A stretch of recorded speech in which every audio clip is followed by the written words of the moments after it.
ಚಳಿ ಚಳಿ ತಾಳೆನು ಈ ಚಳಿಯ ಪ್ರಣಯಕ್ಕೆ ಬಾರೆ ನನ್ನನಲ್ಲೇ ಎಂದು ಹಾಡು ಹಾಡುತ್ತಾ ವಿನಯ್ ನನ್ನ ಮುಂಗುಳುರಳನ್ನು ತಿರುವುತ್ತಿದ್ದ. ಬೇಡ ವಿನಯ್, ಸಾಕು ನಿಲ್ಲಿಸು ಎಂದರೂ ಇನ್ನೂ ಜೋರಾಗಿ ಸ್ಟ್ಯಾಂಪ್ ಹೊಡೆಯುತ್ತಿದ್ದ. ಹಾಯ್ ಫ್ರೆಂಡ್ಸ್, ಮತ್ತೊಮ್ಮೆ ನನ್ನ ಚಾನಲ್ಗೆ ಎಲ್ಲರಿಗೂ ಸ್ವಾಗತ. ಇವತ್ತಿನ ಕತೆ ಚಳಿಯನ್ನು ಬಿಡಿಸುವ ಪ್ರಣಯ ಶೃಂಗಾರವನ್ನು ಹೊಂದಿರುವ ಕತೆ. ಹೊಸಬರು ವಿಡಿಯೋಸ್ ನೋಡ್ತಾ ಇರುವವರು ದಯವಿಟ್ಟು ನನ್ನ ಚಾನಲ್ಗೆ ಸಬ್ಸ್ಕ್ರೈಬ್ ಮಾಡಿ. ನೀವು ಹೆಚ್ಚು ಸಬ್ಸ್ಕ್ರೈಬ್ ಮಾಡಿದಷ್ಟು ನನಗೆ ಇನ್ನಷ್ಟು ವಿಡಿಯೋಸ್ ಮಾಡುವುದಕ್ಕೆ ಸ್ಫೂರ್ತಿಯಾಗುತ್ತದೆ. ಅದಕ್ಕಾಗಿ ದಯವಿಟ್ಟು ನನ್ನ ಚಾನಲ್ನನ್ನು ಸಬ್ಸ್ಕ್ರೈಬ್ ಮಾಡಿ, ಈ ವಿಡಿಯೋಗೆ ಲೈಕ್ ಕೊಟ್ಟು ಸಾಧ್ಯವಾದರೆ ನಿಮ್ಮ ಫ್ರೆಂಡ್ಸ್ಗೂ ಶೇರ್ ಮಾಡಿ. ನನ್ನ ಹೆಸರು ವನಿತಾ. ನಾನು ಒಂದು ಗಾರ್ಮೆಂಟ್ಸ್ನಲ್ಲಿ ಕೆಲಸ ಮಾಡುತ್ತೇನೆ. ನನಗೆ ಇನ್ನೂ 24 ವರ್ಷ. ನಾನು ಜಾಸ್ತಿ ಏನೂ ಓದಿಲ್ಲ, PUC ಮಾತ್ರ ಮುಗಿಸಿದ್ದೇನೆ. ಗಾರ್ಮೆಂಟ್ಸ್ ಕೆಲಸಕ್ಕೆ ಬಂದು ಬೆಂಗಳೂರಿಗೆ ಬಂದಿದ್ದೇನೆ. ಕೆಲಸದಿಂದ ಬಂದ ಸಂಬಳವನ್ನು ನಾನು ಸ್ವಲ್ಪ ಮಾತ್ರ ಬಳಸಿ ಮಿಕ್ಕ ದುಡ್ಡನ್ನು ನಾನು ತಂದೆ ತಾಯಿಗೆ ಕಳಿಸುತ್ತೇನೆ. ನನಗೆ ಒಬ್ಬ ತಮ್ಮ ಇದ್ದಾನೆ. ಅವನಿನ್ನು ಸ್ಕೂಲ್ಗೆ ಹೋಗ್ತಾ ಇದ್ದಾನೆ. ತಂದೆ ವ್ಯವಸಾಯವನ್ನು ಮಾಡುತ್ತಾರೆ. ಅಮ್ಮ ಬೇರೆಯವರ ಮನೆಗೆ ಕೆಲಸಕ್ಕೆ ಹೋಗುತ್ತಾರೆ. ನಾನು ದಿನ ಕೆಲಸಕ್ಕೆ ಬೆಳಗ್ಗೆ 9 ಗಂಟೆಗೆ ಹೋದರೆ ಸಂಜೆ 6 ಗಂಟೆಗೆ ವಾಪಸ್ ಬರುತ್ತೇನೆ. ನಾನು ದಿನ ಬರುವ ದಾರಿಯಲ್ಲಿ ಒಂದು ಸೀರೆಯ ಅಂಗಡಿ ಇದೆ. ಅಂಗಡಿಯಲ್ಲಿ ಸೀರೆ ಬಹಳ ಚೆನ್ನಾಗಿರುತ್ತದೆ. ನನಗೆ ಒಂದು ಸೀರೆ ತುಂಬ ಇಷ್ಟ.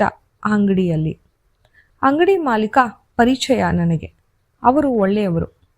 ಅವರಿಗೆ 2 ಮಕ್ಕಳು, ಒಬ್ಬ ಹುಡುಗ ಕೆಲಸಕ್ಕೆ ಹೋಗುತ್ತಿದ್ದಾನೆ ಅಂತ ನನಗೆ ಗೊತ್ತಿತ್ತು. ಇನ್ನೊಬ್ಬ ಇನ್ನೂ ಓದ್ತಾ ಇದ್ದಾನೆ. ನನಗೆ ಯಾಕೆ ಅವರ ಪರಿಚಯ ಹತ್ತಿರವಾಯಿತು ಎಂದರೆ, ಆ ಅಂಗಡಿಯ ಪಕ್ಕ ಒಂದು ಟೀ ಶಾಪ್ ಇತ್ತು. ನಾನು ದಿನಾಲೂ ಸಂಜೆ ವಾಪಸ್ ಹೋಗುವಾಗ ಒಂದು ಟೀ ಕುಡಿದು ಅಂಗಡಿಯ ಮಾಲೀಕರನ್ನು ಒಂದು ಬಾರಿ ಮಾತನಾಡಿಸಿ ಹೋಗುತ್ತಿದ್ದೆ. ಹೀಗೆ ಒಂದು ದಿನ ನಾನು ಊಹಿಸಲಾರದ ಘಟನೆ ನಡೆಯಿತು. ಒಂದು ಸಂಜೆ ನಾನು ಕೆಲಸದಿಂದ ಬರುವುದು ತಡವಾಯಿತು. 7 ಗಂಟೆಯಾಗಿತ್ತು. ಮತ್ತೆ ಜೋರು ಮಳೆ ಬರುತ್ತಿತ್ತು. ನಾನು ಓಡುತ್ತಾ ಟೀ ಶಾಪ್ ಹತ್ತಿರ ಬಂದೆ. ಆದರೆ ಅದು ಕ್ಲೋಸ್ ಆಗಿತ್ತು. ಪಕ್ಕದಲ್ಲೇ ಇದ್ದ ಸೀರೆಯ ಅಂಗಡಿಗೆ ಹೋದೆ. ಆದರೆ ಅಲ್ಲಿ ಅಂಗಡಿಯ ಮಾಲೀಕ ಇರಲಿಲ್ಲ. ಯಾರೋ ಒಬ್ಬ ಹುಡುಗ ಇದ್ದ. ನಾನು ಮೊದಲ ಬಾರಿಗೆ ಅವನನ್ನು ನೋಡ್ತಾ ಇರೋದು. ನಾನು ಅವರನ್ನು ಕೇಳಿದಾಗ, ನಾನು ಈ ಮಾಲೀಕರ ದೊಡ್ಡ ಮಗ ವಿನಯ್, ಪೋಸ್ಟ್ ಆಫೀಸ್ನಲ್ಲಿ ಕೆಲಸ ಮಾಡುತ್ತಿದ್ದೇನೆ ಎಂದ. ನಿಮ್ಮ ಹೆಸರೇನು ಎಂದು ಕೇಳಿದೆ. ನನ್ನ ಹೆಸರು ವನಿತಾ ಎಂದು ನಾನು ಅವರಿಗೆ ಹೇಳಿದೆ. ನಾನು ನಿಮ್ಮ ಪರಿಚಯ ಮಾಡಿಕೊಂಡೆ. ನಾನು ದಿನಾಲೂ ಅಂಗಡಿಗೆ ಬರುತ್ತೇನೆ. ನಿಮ್ಮ ತಂದೆಯವರನ್ನು ಮಾತನಾಡಿಸುತ್ತೇನೆ. ನೀವು ಇವತ್ತೇ ಪರಿಚಯವಾಗಿದ್ದು ಸಂತೋಷವಾಯಿತು ಎಂದೆ. ಮಾತನಾಡುವ ಬರದಲ್ಲಿ ನಾನು ಮಳೆಯಲ್ಲಿ ಪೂರ್ತಿ ನೆಂದಿದ್ದೇನೆ ಎಂದು ಗಮನಿಸಲಿಲ್ಲ. ವಿನಯ್, ನೀವು ತುಂಬ ನೆಂದಿದ್ದೀರಾ, ಇರಿ, ನಿಮಗೆ ಒಂದು ಟವಲ್ ತರುತ್ತೇನೆ ಎಂದು ಒಳಗೆ ಹೋಗಿ ಬಂದ. ನಾನು ಸಂಪೂರ್ಣವಾಗಿ ನೆಂದಿದ್ದೆ. ನೀರು ನನ್ನ ಕೂದಲಿಂದ ಜಿನುಗುತ್ತಿತ್ತು. ಮತ್ತೆ ನಾನು ಧರಿಸಿದ್ದ ಸೀರೆ ಸಂಪೂರ್ಣವಾಗಿ ಒದ್ದೆಯಾಗಿ ಮೈಗೆ ಅಂಟುತ್ತಿತ್ತು. ವಿನಯ್ ನನ್ನನ್ನೇ ದಿಟ್ಟಿಸಿ ನೋಡುತ್ತಿದ್ದ. ಅವನಿಗೆ ನಾನು ಆಕರ್ಷಕವಾಗಿ ಕಾಣುತ್ತಿದ್ದೆ. ಯಾಕಂದರೆ ನನ್ನ ಮೈಮಾಟ ತುಂಬ ಚೆನ್ನಾಗಿತ್ತು. ಮತ್ತೆ ಒದ್ದೆ ಬಟ್ಟೆ ಆಗಿದ್ದರಿಂದ ಅದು ಸಂಪೂರ್ಣವಾಗಿ ಕಾಣುತ್ತಿತ್ತು. ನಾನು ವಿನಯ್ಗೆ, ನೀನು ಹೀಗೆ ನೋಡಿದರೆ ನಾನು ಸುಟ್ಟು ಹೋಗುತ್ತೇನೆ ಎಂದು ಕಿಚಾಯಿಸಿದೆ. ಅವನು, ಇಲ್ಲ, ಹಾಗೇನೂ ಇಲ್ಲ, ನೀವು ನೆಂದಿದ್ದೀರಾ ಎಂದು ನಾನು ಯೋಚನೆ ಅಷ್ಟೇ ಎಂದ. ಅಷ್ಟೇ ಅಲ್ವಾ ಎಂದು ನಾನು ವ್ಯಂಗ್ಯವಾಗಿ ಹೇಳಿದೆ. ನೀವು ಮೊದಲು ಬೇರೆ ಬಟ್ಟೆಯನ್ನು ಧರಿಸಿ, ನಾನು ನಿಮಗೆ ಬೇರೆ ಬಟ್ಟೆಯನ್ನು ತಂದು ಕೊಡುತ್ತೇನೆ. ಒಳಗಿನಿಂದ ಒಂದು ಟಾಪ್ ಮತ್ತು ಪ್ಯಾಂಟನ್ನು ತೆಗೆದುಕೊಂಡು ಬಂದ. ನಾನು ಅದನ್ನು ತೆಗೆದುಕೊಂಡು ಅವರ ಅಂಗಡಿಯಲ್ಲಿ ಇರುವ ಡ್ರೆಸ್ ಚೇಂಜ್ ಮಾಡುವ ಕೋಣೆಗೆ ಹೋಗಿ ನನ್ನ ಸೀರೆಯನ್ನು ಬದಲಿಸಿದೆ. ನನಗೆ ತುಂಬ ನೆಂದಿದ್ದರಿಂದ ಸೀನು ಬರೋಕೆ ಶುರುವಾಯಿತು. ವಿನಯ್ ಗಾಬರಿಯಾಗಿ, ಇಷ್ಟು ಬೇಗ ನಿಮಗೆ ಚಳಿ ಮತ್ತು ಕೋಲ್ಡ್ ಆಗಿದೆ, ನೀವು ಮೊದಲು ಕುಳಿತುಕೊಳ್ಳಿ, ನಾನು ನಿಮಗೆ ಬಿಸಿ ನೀರು ತಂದು ಕೊಡುತ್ತೇನೆ ಎಂದು ಅವರ ಅಂಗಡಿಯಲ್ಲಿ ಇರುವ ಒಂದು ಸಣ್ಣ ಕೆಟಲ್ ಹತ್ತಿರ ಹೋದ. ಬಿಸಿ ನೀರನ್ನು ನನಗೆ ತಂದುಕೊಟ್ಟ, ಉಪಚರಿಸಿದ. ನನಗೆ ಇದರಿಂದ ಸ್ವಲ್ಪ ಆರಾಮ್ ಎನಿಸಿತು. ಆದರೂ ತುಂಬ ಚಳಿಯಾಗುತ್ತಿತ್ತು.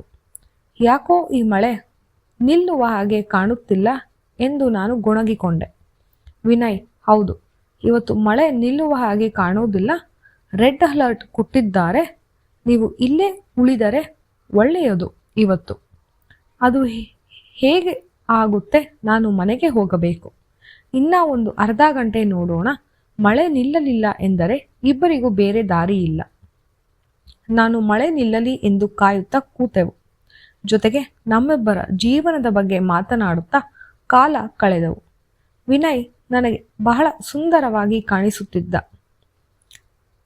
ಸಾಧಾರಣ ಮೈಕಟ್ಟು, ಗೋಧಿ ಬಣ್ಣ.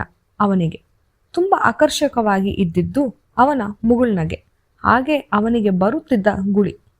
ನಿನ್ನ ಗುಳಿ ತುಂಬ ಚೆನ್ನಾಗಿದೆ. ಈ ಗುಳಿಯಲ್ಲಿ ಎಷ್ಟು ಜನ ಬೀಳ್ಸಿದ್ದೀಯ? ಜಾಸ್ತಿ ಜನ ಏನೂ ಇಲ್ಲ, 1-2 ಬಿದ್ದಿದ್ದಾರೆ. ನೀವು ಈ ಗುಳಿಯಲ್ಲಿ ಬಿದ್ದಿದ್ದೀರಾ?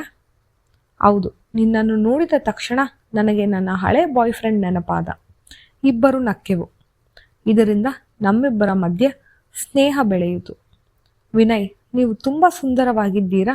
ನಿಮ್ಮ ಕಣ್ಣು, ಹುಬ್ಬು, ಗಲ್ಲ ತುಂಬ ಚೆನ್ನಾಗಿದೆ. ನೀವು ಮನಸ್ಸಿನಲ್ಲೂ ಸಹ ತುಂಬ ಒಳ್ಳೆಯವರು, ತುಂಬ ಮುಗ್ಧರು ಎನಿಸುತ್ತದೆ. ಯಾಕೆ ನಿನಗೆ ನಾನು ಹಾಗೆ ಅನಿಸಿತು? ನೀವು ಎಲ್ಲರನ್ನೂ ವಿಚಾರಿಸುತ್ತೀರಾ, ಅವರ ಬಗ್ಗೆ ಕಾಳಜಿಯನ್ನು ವಹಿಸುತ್ತೀರಾ ಎಂದು ತಂದೆ ಹೇಳಿದ್ದರು ನನಗೆ. ಓ, ಹಾಗಾದರೆ ನಿನಗೆ ನನ್ನ ಬಗ್ಗೆ ಮೊದಲೇ ಗೊತ್ತಿತ್ತು. ಹೌದು, ನಿಮ್ಮ ಬಗ್ಗೆ ಅಪಾರ ಗೌರವವಿದೆ. ಗೌರವದ ಜೊತೆ ಪ್ರೀತಿಯೂ ಇದೆ. ವಿನಯ್, ಏನು ಹೇಳುತ್ತಿದ್ದೀಯಾ? ನೋಡಿದ ತಕ್ಷಣವೇ ಪ್ರೀತಿ ಆಗುತ್ತದೆಯೇ?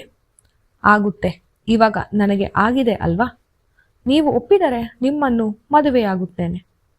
ನನ್ನ ಕೈಯನ್ನು ಹಿಡಿದು ನನ್ನ ಬಾಳ ಸಂಗಾತಿಯಾಗಿ ನನ್ನನ್ನು ಆಯ್ಕೆ ಮಾಡಿ ಎಂದು ನಿಮ್ಮನ್ನು ನೋಯಿಸದೆ ನಾನು ತುಂಬ ಚೆನ್ನಾಗಿ ನೋಡಿಕೊಳ್ಳುತ್ತೇನೆ. ಅದು ಅಷ್ಟು ಸುಲಭ ಅಲ್ಲ ವಿನಯ್. ನೀವು ಶ್ರೀಮಂತರು, ನಾವು ಬಡವರು. ನಮ್ಮಿಬ್ಬರ ಮಧ್ಯೆ ಬಹಳ ಅಂತರವಿದೆ. ನಮ್ಮ ಪ್ರೀತಿಗೆ ಅಂತರವಿಲ್ಲ. ನಾನು ನಿಮ್ಮನ್ನು ಪ್ರೀತಿಸುತ್ತೇನೆ. ತಂದೆಯವರನ್ನು ಒಪ್ಪಿಸುತ್ತೇನೆ. ನಿಮ್ಮ ಮನೆಯವರನ್ನೂ ಸಹ ನಾನೇ ಒಪ್ಪಿಸುತ್ತೇನೆ.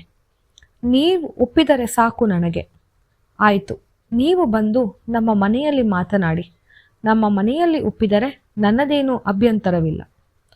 Thank you. ನನಗೆ ತುಂಬ ಖುಷಿಯಾಗಿದೆ ನೀವು ಒಪ್ಪಿದ್ದು. ನನ್ನ ಪಕ್ಕ ಬಂದು ಕುಳಿತು ನನ್ನ ಕೈಯನ್ನು ಹಿಡಿದು ಉಜ್ಜಿ ಕೈಯನ್ನು ಬೆಚ್ಚಗೆ ಮಾಡಲು ಪ್ರಯತ್ನಿಸಿದರು. ಆದರೆ ನನಗೆ ಚಳಿ ತುಂಬ ಆಗುತ್ತಾ ಇತ್ತು. ನಡುಗುತ್ತಾನೇ ಇದ್ದೆ. ನಾನು ಬಿಸಿ ಮಾಡುತ್ತೇನೆ ಇರು ಎಂದು ನನ್ನನ್ನು ಬಿಗಿಯಾಗಿ ಅಪ್ಪಿದರು. ಅವರ ಬಿಸಿ ಸ್ಪರ್ಶ ನನಗೆ ಸ್ವಲ್ಪ ಸಮಾಧಾನವನ್ನು ತರಿಸಿತು. ಹಾಗೆ ಚಳಿಯು ಕಡಿಮೆಯಾಯಿತು. ಆದರೆ ಆ ಒಂದು ಸ್ಪರ್ಶದಿಂದ ನಮ್ಮಿಬ್ಬರ ಮಧ್ಯೆ ಪ್ರಣಯ ಶುರುವಾಯಿತು. ವಿನಯ್ ಗುಳಿಯ ಮೇಲೆ ನನ್ನ ಪ್ರೀತಿಯ ಸಂಕೇತವನ್ನು ನೀಡಿದೆ. ವಿನಯ್ ಖುಷಿಯಿಂದ, ಇವತ್ತು ನಿನಗೆ ಎಲ್ಲ ಕಡೆ ಸ್ಟ್ಯಾಂಪನ್ನು ಒತ್ತುತ್ತೇನೆ. ನಾನು ಇಷ್ಟು ಜೋರಾಗಿ ಸ್ಟ್ಯಾಂಪ್ ಒತ್ತುತ್ತೇನೆ ಎಂದು ತೋರಿಸುತ್ತೇನೆ ಇವತ್ತು. ಆ ಮಳೆ ಮತ್ತು ಚಳಿ ನಮ್ಮಿಬ್ಬರನ್ನು ಬೇರೆ ಲೋಕಕ್ಕೆ ಕರೆದುಕೊಂಡು ಹೋಯಿತು. ವಿನಯ್ ನನ್ನ ಚೆಂಡಿನ ಮೇಲೆ ಸ್ಟ್ಯಾಂಪನ್ನು ಒತ್ತಿದ. ನನ್ನ ಒಕ್ಕಳ ಮೇಲೂ ಸಹ ಸ್ಟ್ಯಾಂಪನ್ನು ಒತ್ತಿದ. ನೀನು ಎಂದೂ ಮರೆಯದ ಸ್ಟ್ಯಾಂಪನ್ನು ಈಗ ಒತ್ತುತ್ತೇನೆ ನೋಡು ಎಂದು ನನ್ನ ಸ್ಟ್ಯಾಂಪ್ ಪ್ಯಾಡ್ಗೆ ಸ್ಟ್ಯಾಂಪನ್ನು ಒತ್ತಿದ. ಎಷ್ಟು ಜೋರಾಗಿ ಒತ್ತಿದ ಎಂದರೆ ನನಗೆ ನೋವೇ ಆಯಿತು.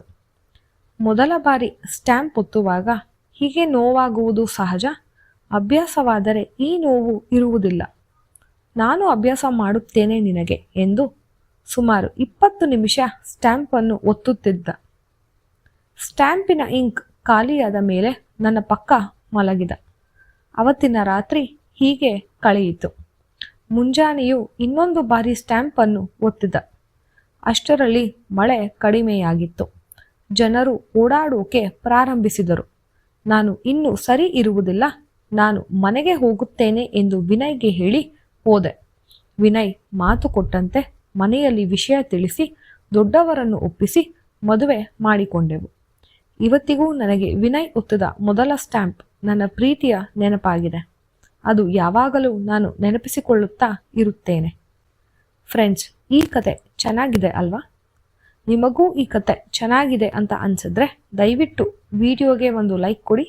ಹೆಚ್ಚಿನ ವಿಡಿಯೋಸ್ಗಾಗಿ ನನ್ನ ಚಾನೆಲನ್ನು ಸಬ್ಸ್ಕ್ರೈಬ್ ಮಾಡಿ. ಬೇರೆ ವಿಡಿಯೋಸ್ನೂ ಇದೆ, ದಯವಿಟ್ಟು ಅದನ್ನು ಸಹ ನೋಡಿ. ನಿಮ್ಮ ಸಪೋರ್ಟ್ ನನಗೆ ಬಹಳ ಮುಖ್ಯ. ಧನ್ಯವಾದಗಳು.